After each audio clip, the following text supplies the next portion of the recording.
The government are going to carry out a root and branch review of the planning system by spring of this next year. So if you had that power to write that root and branch review, what would you do? A minor challenge.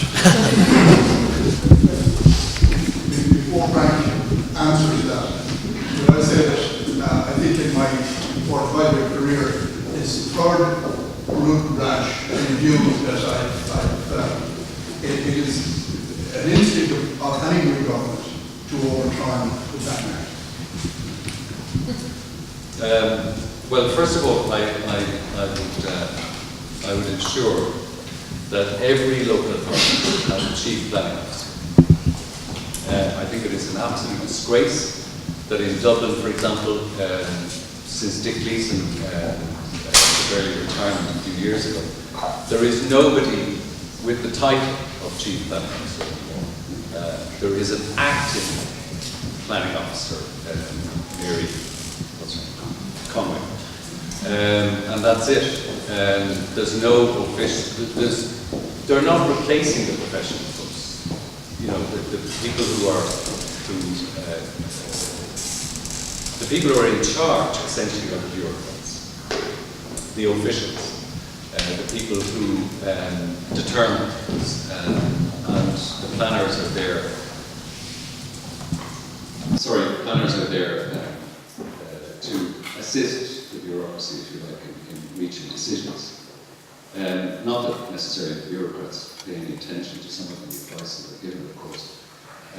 But that is one thing that I would change. I would certainly insist on having a chief planning officer in every local authority. I would also, this is nothing that you can do by legislation, but it is something that is really important.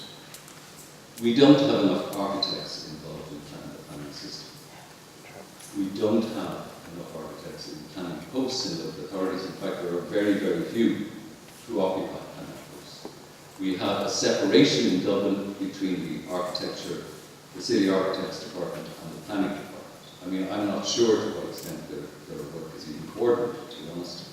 But that is something that I would change. I would certainly wish to see more architects involved in decisions which effectively are three-dimensional. They're dealing with three-dimensional issues.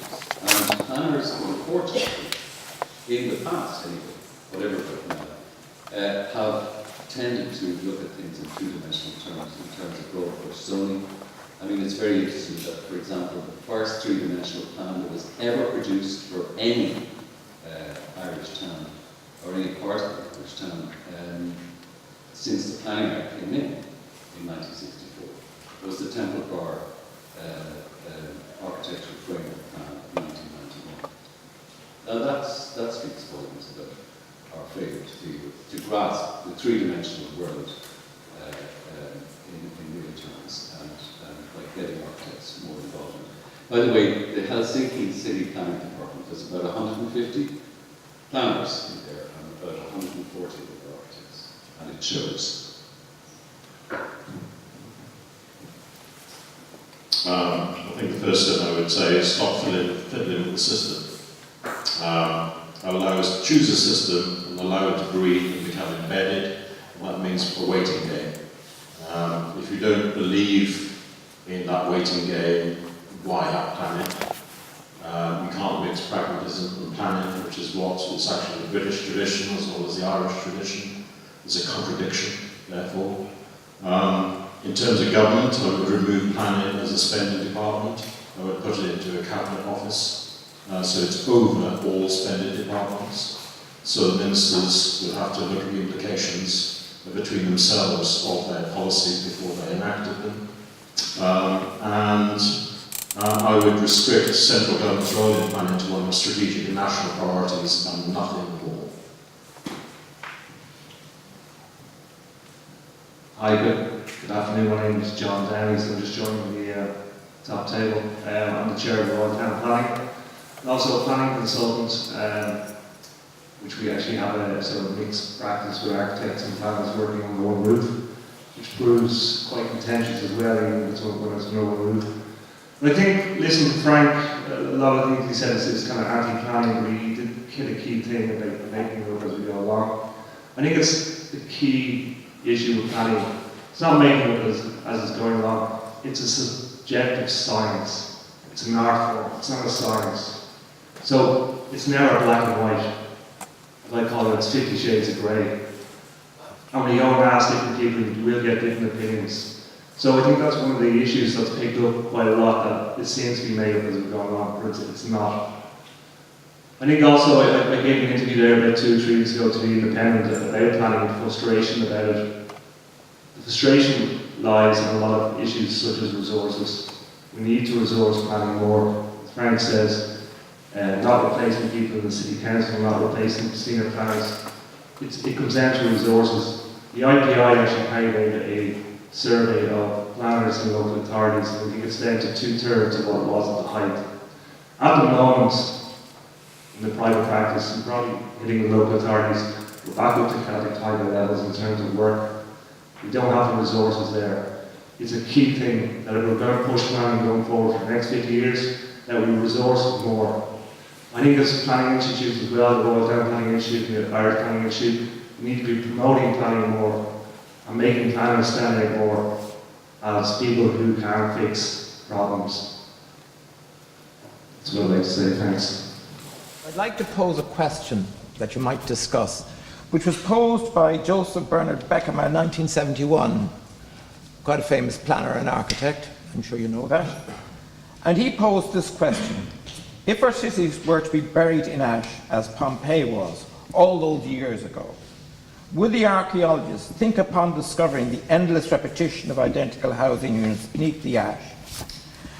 Would they recognize it as an expression of a living democracy or a slave state? Sorry, do you mean if Dublin was to be covered in volcanic ash, Any city, but let's take Dublin as the example. what would we make it? What would archaeologists make of Make it it? in 1,000 Would they years' look time? on it as an expression of democracy or a slave state? I doubt it would be the latter, but I doubt it would be the former either. I don't know what they would be. Well, I've been doing a lot of research at present on Frank Gibb, who was an architect in the 1930s, 40s, and Gibney had a particular bête noire, which was, he detested apartments, and he had an obsession with single housing. And indeed, my thesis, another recollected here in the school, was on the housing performance in Dublin in the year 1967. And I have to say that maybe I'm getting reactionary or conservative, but it does occur to me that even though one-off housing, but housing at a density of 8, 12 to the acre garden back, probably doesn't add up to very much aesthetically, but it solves a lot of social problems, and it is actually ideal. I will bend it slightly when I come to the modern city and transport routes. I'm afraid I am still of the view that deep down, and particularly in the Irish psyche, people still want to live in a house with a garden and the front and the back, and that may not look very well when the ashes are taken up, but it probably worked very well for the era.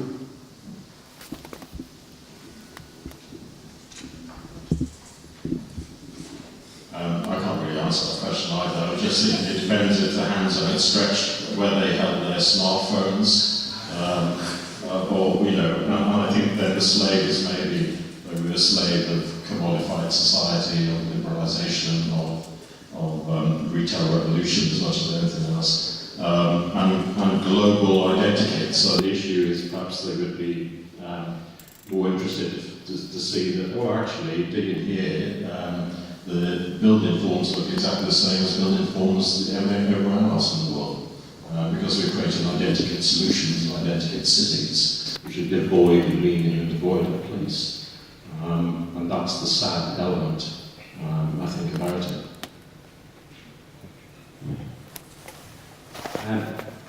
I think it's going to come across as a city that's been confused. When you go back to the 18th century, we were very city identity heavy with planning and going forward. I think at the moment when we see like the two-story houses in the middle of the city beside Google's buildings, there's no sort of joint thinking. I think we're missing kind of the positives as well. I mean, I think Dublin City, the greater Dublin area, has come on leaps and bounds. There's some great examples. We've the best, the largest urban park in Europe, Phoenix Park, which we never built on, which is kept saying ourselves. That was 19th century or 18th century planning. That's what I'm saying, but I'm just saying going forward. We also have rejuvenation of the docklands on both the north side and the south side.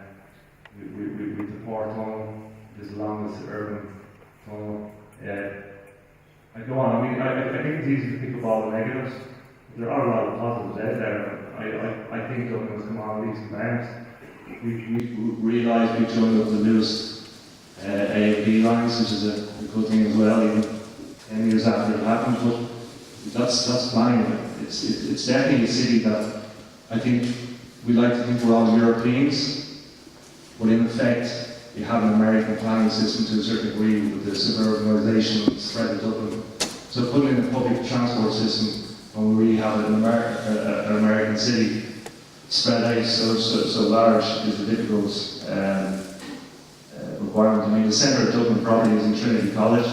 It's probably a red cow roundabout or the junction of the N3 at Manchester. To be quite honest, that's where the most traffic's going through every day. So it's a city mixed between sort of urban, cultural, and UK forms, with a definite hint of Americanisation. I want to ask the panel, before Tony Blair, this isn't the time for cliches, but post-truth society, or whatever people are calling it now. So Mark, you talked about technology, innovation, social media, the benefits for planning of that and involving people. At the same time, we're being warned, and you talked about an evidence base, the importance of an evidence base. I completely agree with all of that. But at the same time, we're seeing, supposedly, that the rise of social media is leading to lots of news out there that doesn't have any evidence base. And you could say it's empowering people to perhaps have almost the power of the Irish Times, somebody tweeting something somewhere that gets legs. So as far as planning is concerned, I'd be interested to know what the panel think about those changes and the implications. There are opportunities, but are there potential costs of the rise of social media and technology for planning and evidence-based planning?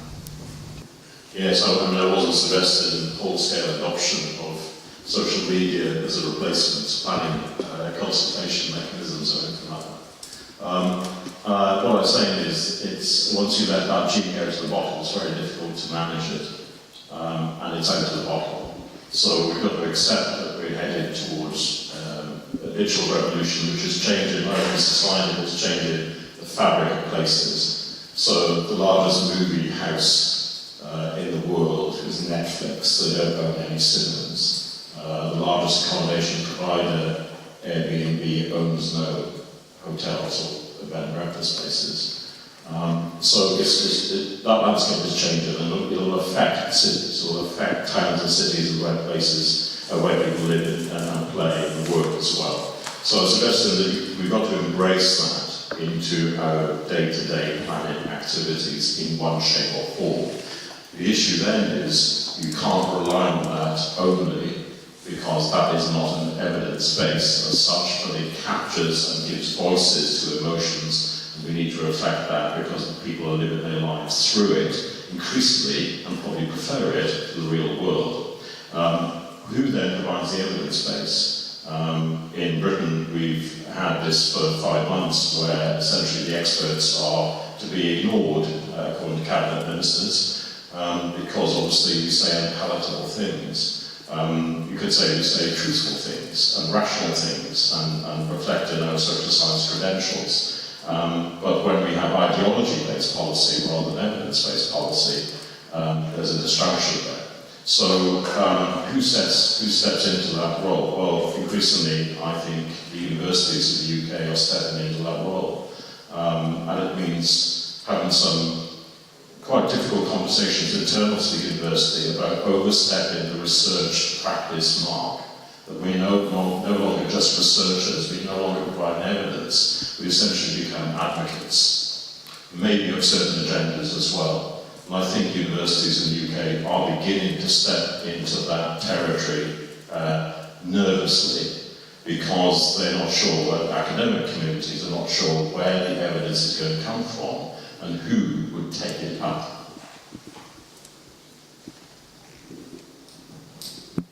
I think social media and all the technology is definitely going to change planning for the better. There are negatives to it as well, and I'll tell you one, is the use of Google Maps for people going into site visits, logging onto Google Maps. It's a shocking thing, but people do that, and getting people back out on the sites, walking around, makes such a difference. And I think the use of Google Maps should be banned, to be honest. I think in terms of education going forward, you're dead right, but the use of open source data that everybody can use it and making it available for everybody should be mandatory. It is so important, that information. I remember doing my thesis here, and every organisation collected information differently, wouldn't give it out because information is power, and we have to promote open source data. I'd just like to note some positives that I noticed. I think sometimes it takes a foreigner to notice how, I'd say I would just define them as really human scale, the Irish cities and towns are.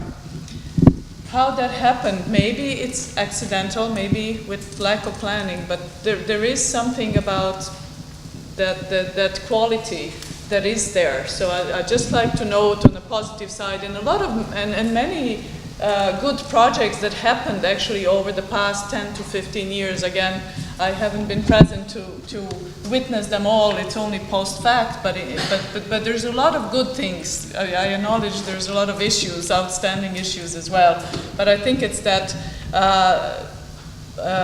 kind of, there are a lot of positives as well in the planning system, particularly as it's being slowly gotten rid of some of the political elements who are trying to be tighter and trying to be more independent of some politics as much as that is possible in planning. So again, this is on the positive note.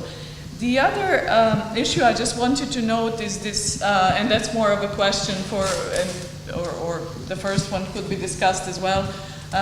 It's that tension and the complexity. Actually, all the presentations are showing the kind of complexity that we are dealing with in planning and planning and architecture, as they're trying to coexist and to cooperate as two disciplines that are really in charge of defining, forming our cities.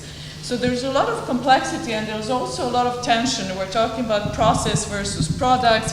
We're talking about solving a problem versus aesthetics. Sometimes we solve a problem, but the design side is not the best.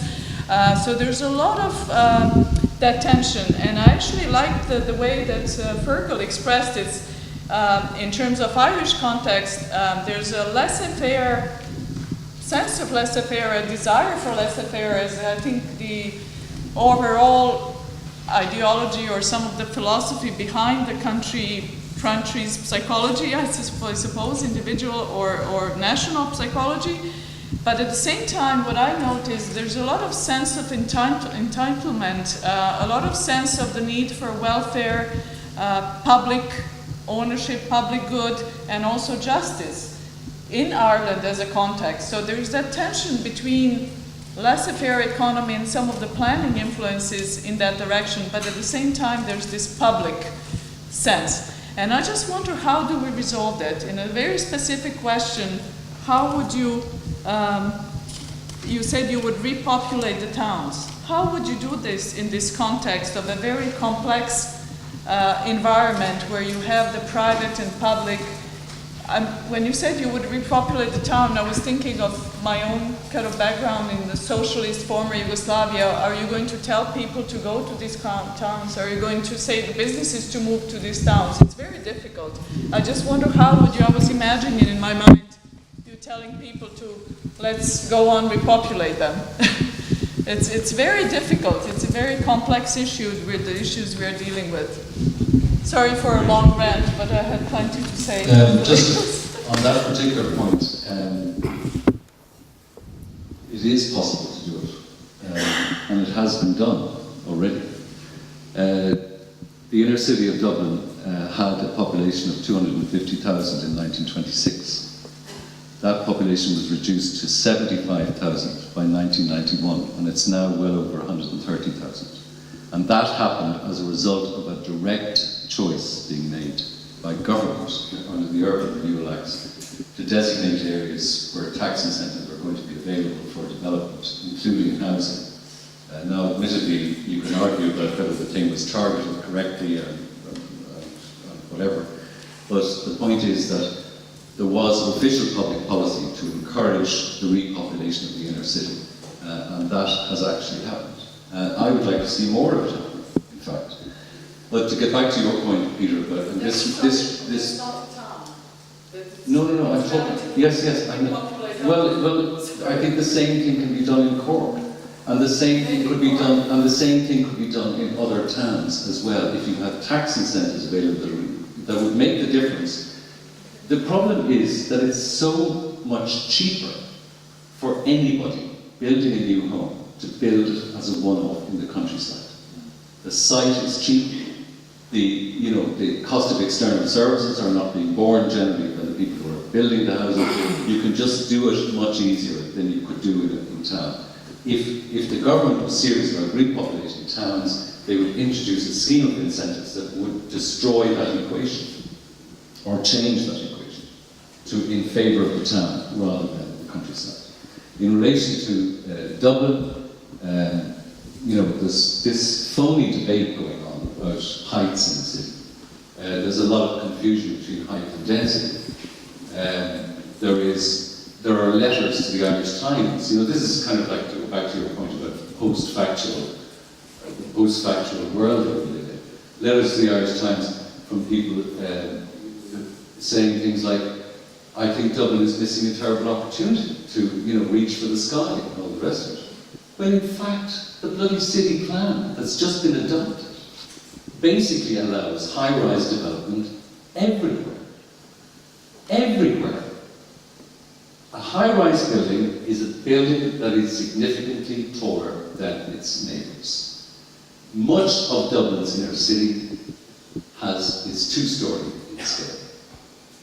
Under the current city plan, just adopted, anybody could come along and apply for planning permission to build up to 8 or 9 stories on the same street as two-storey houses. So I would like Dublin Corporation or Dublin City Council, as it now styles itself, to come out and be honest and to say, we are going for a new general height in the city. We are going for 6 or 7 stories, and we're dispensing with 2 and 3 stories. I think that would be the honest thing to do, instead of which you just have a whole lot of basically lies being told. I think your question really was about towns and villages. I was in Furban, West Offaly, 2 weeks ago. I partially grew up there. There were 3 pubs closed, 5 shops closed. And I asked a friend of mine who owns one of the shops what they were going to do with it. And they said, well, it'll make a very fine house. And there is a market for houses in the area.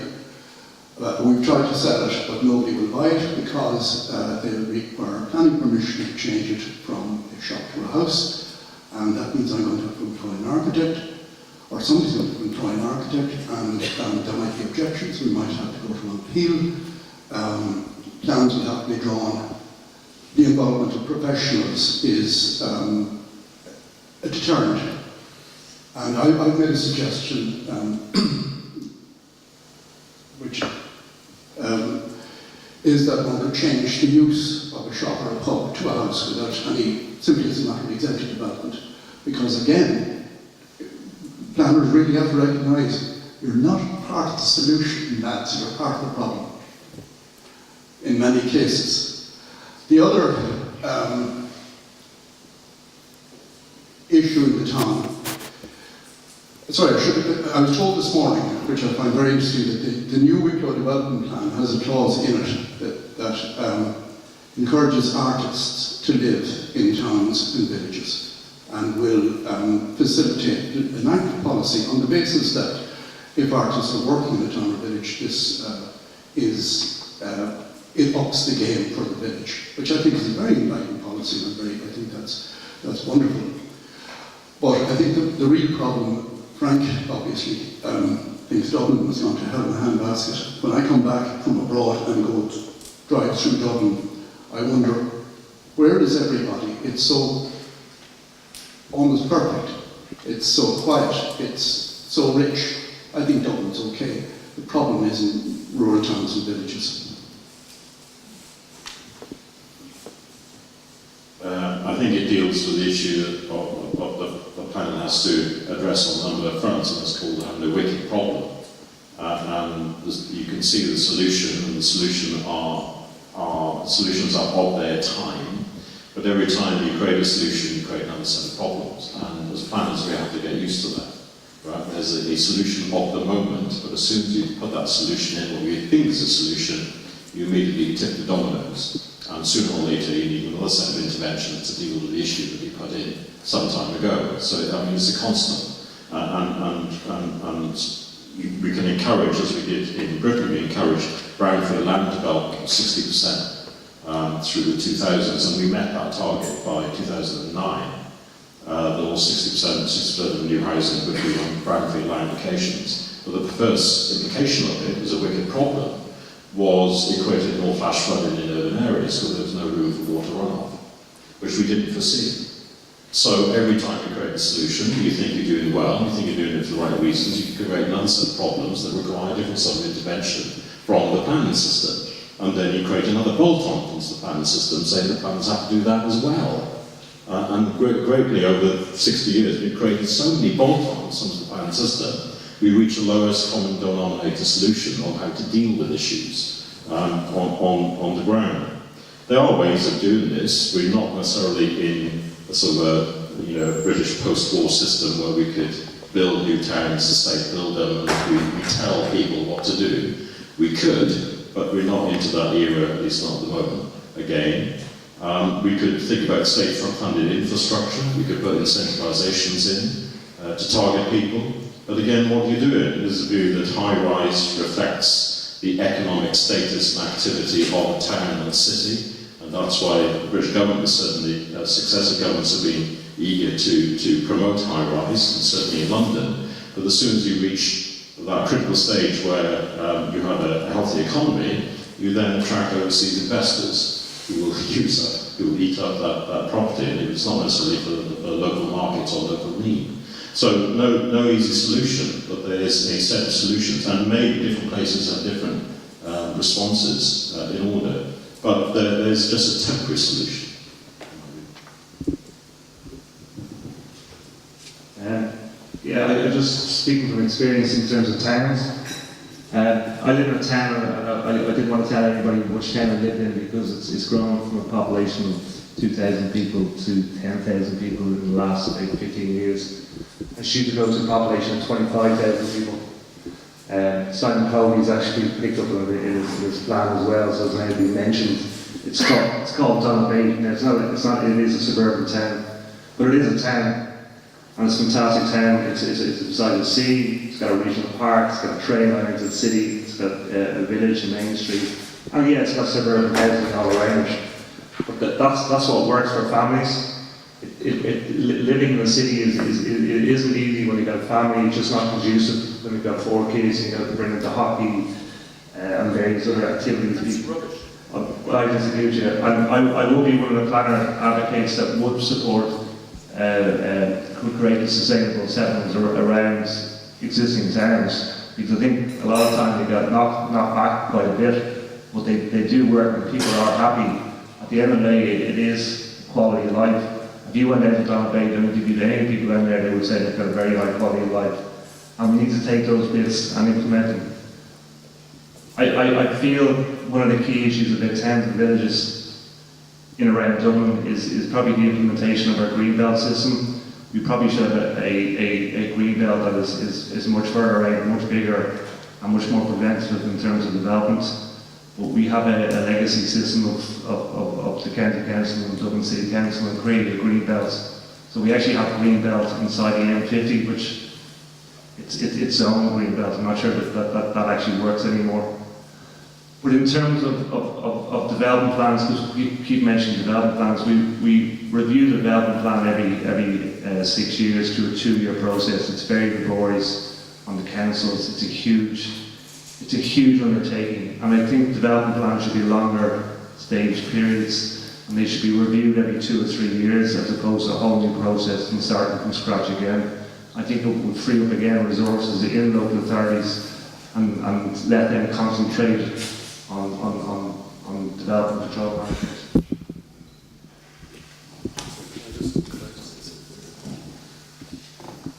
I totally disagree with you about that.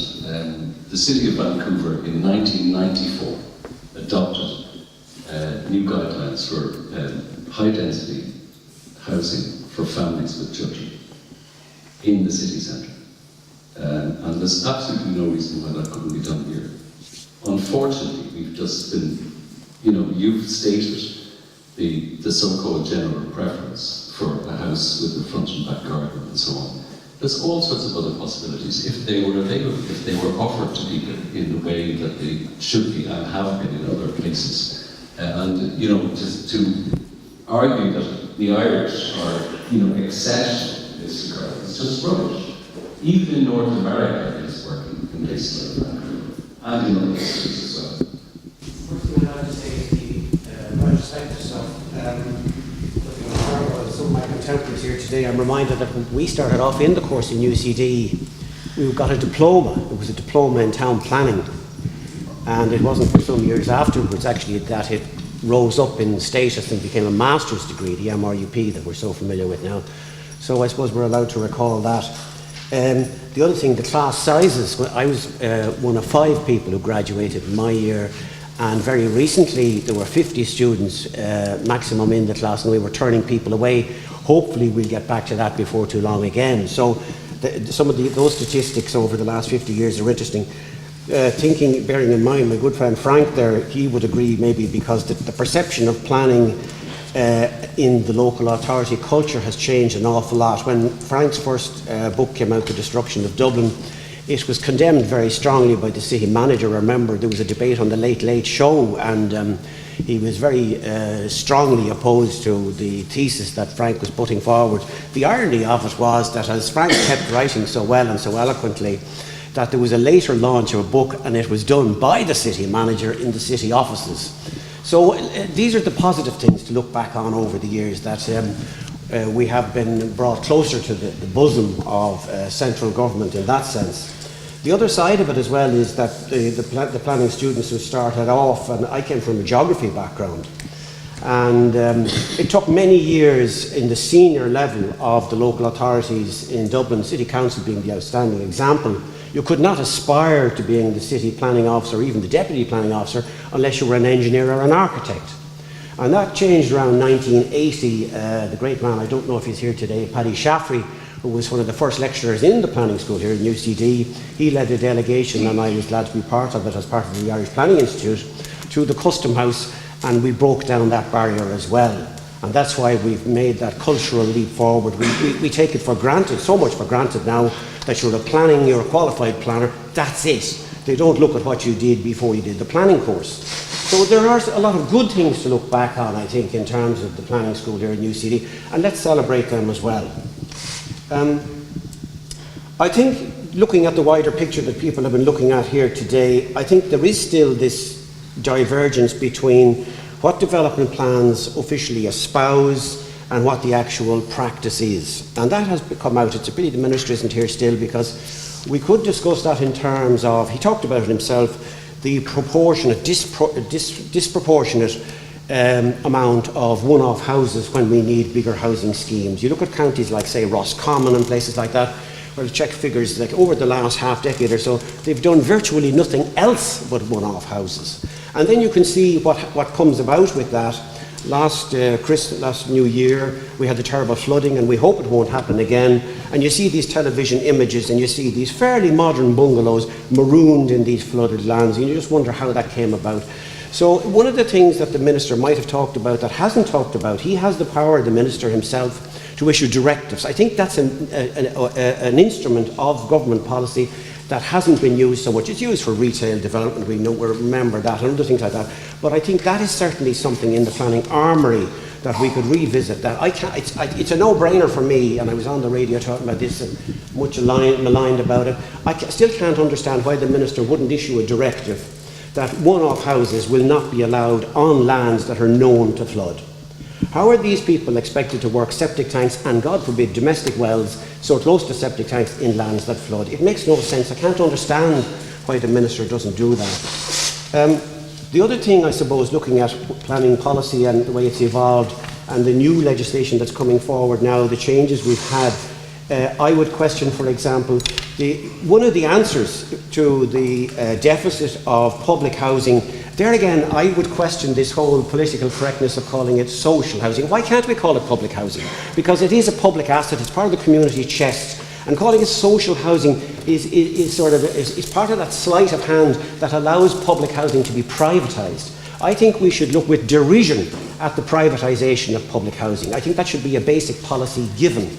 But for example, the other thing related to that is the Part 5. The good thing, again, looking back, when we consolidated the planning legislation in the year 2000, we got some great things out of that. It brought forward the Architectural Conservation from the 1999 Act, which was marvellous, protected structures and all that. But we also got the Part 5. Noel Dempsey, who was the Minister, should deserve an honorary degree from maybe planning here in UCD for that, because that was a great leap forward, bringing in the Part 5, which is the social and affordable housing would be a set proportion of all private housing schemes, of dwellings and apartments above a certain threshold. Back then it was 5 or more, you would have to contribute social and affordable housing. And I'm very disappointed to see that in the last year or so, that's being watered down. The threshold now has changed, it'll be more than 10. Now, you ask yourself again, linking all these things together, in the rural counties where most of houses are one-off houses, it means that these rural counties contribute nada, zero, to social and affordable housing. Why has nobody noticed that? I get annoyed about that, you know. So in other words, the burden of funding social and affordable housing falls on the cities and towns. That's what that means. When did we agree to that? I don't think we should agree to that.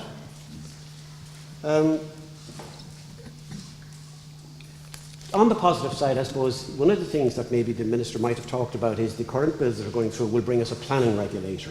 So maybe that brings the circle around, full circle.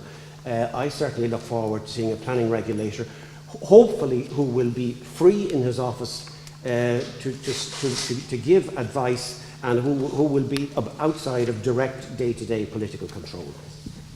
Thank you.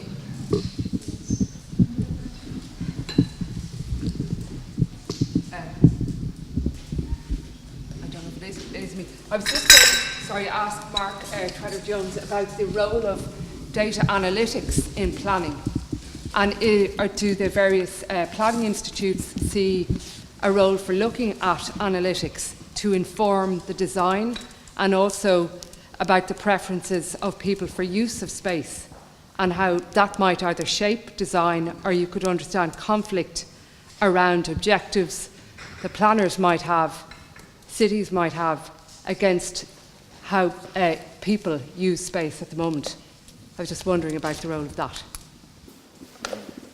Just on the last one, yes, I think there is, but as we've heard already, if we're going to use data in planning, it needs to be open source. And I think universities are in a good position to house the platforms that are open source, so they perform a neutral role in that regard. The issue then is how to use the data, who instigates that data, where's the funding to create data, especially if it's third-party interests, if it's community groups that are requiring that. Essentially, they're not just the beneficiaries of firms and government who create their own data, they maybe have to create their own data sets. In Newcastle, we're creating something called the National Smart Data Institute, which is funded from UK government. And although it's populated by academics, it's a building of 30 million, which is not to house research, it's to be a resource for the city.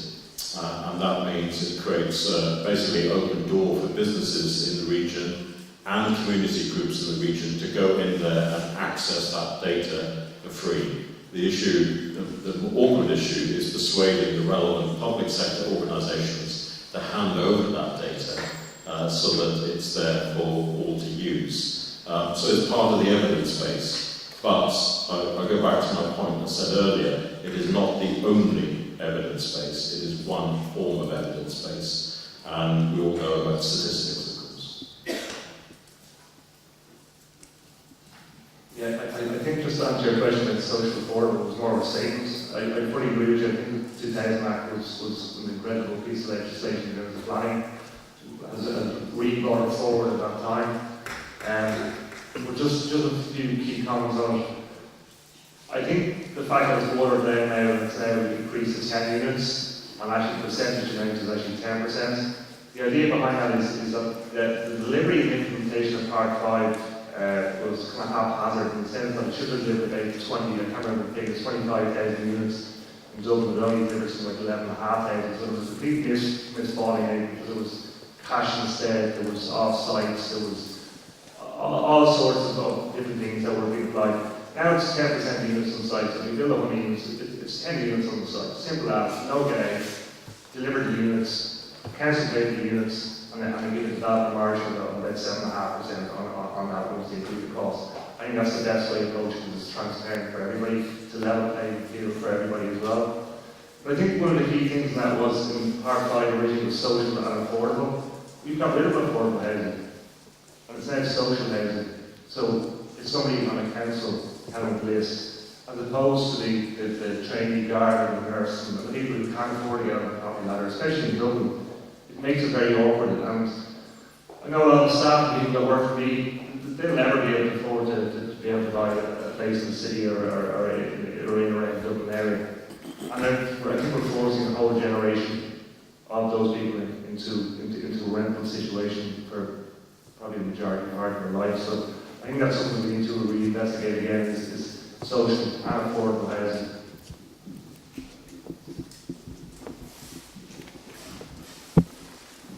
Two things. One is on Part 5 of the 2000 Act. That was actually gutted and filled by Martin Cullen as soon as he took over from Dempsey in 2002. Basically, he introduced the option whereby developers were able to pay off a local authority with a financial contribution rather than actually allocating houses on individual estates for social and affordable, in the social and affordable category.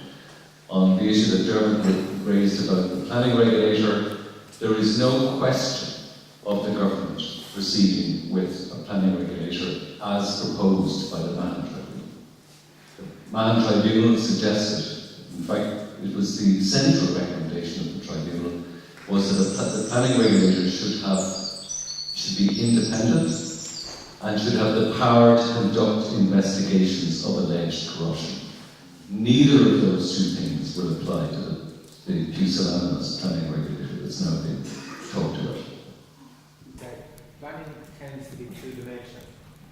And one of the problems I see with the public when they look at development plans is that they need three-dimensional. Frank mentioned that in 1989, was it? 91, Temple Bar done a three-dimensional model of what they were going to do. I think that the planning school should look at introducing that into their curriculum to provide a model of all the towns of Ireland going forward, so that the third-party people can see, and people can see exactly what they're getting in terms of scale and size. Because most people who look at the planning system only see two dimensions. They see it on a drawing, on a like that drawing there. But if you had a three-dimensional model of towns and cities, I think you would be able to plan much better, and you get a much more integrated planning system, because you see where the roads are, you see where everything is physically, as distinct from seeing it in the two-dimensional. Now, it's only my thought on it. I saw it before in a planning department, and I thought it was a brilliant idea, but I'm just trying it out there. Thank you. As expected, our second event was proving to meet, I think, all the expectations, my own high expectations, and it continues to open minds as we re-examine, question, challenge, but also imagine, create, we innovate, reconfigure, and so on. So we're kind of moving from criticism again for thinking positively about the future, and I think it's very important. It's also very important in going to some of the presentations and elements of the presentations to include and to recognize and acknowledge and respect our history. We can learn a lot from that, as we could see today, but also to pursue and construct our futures.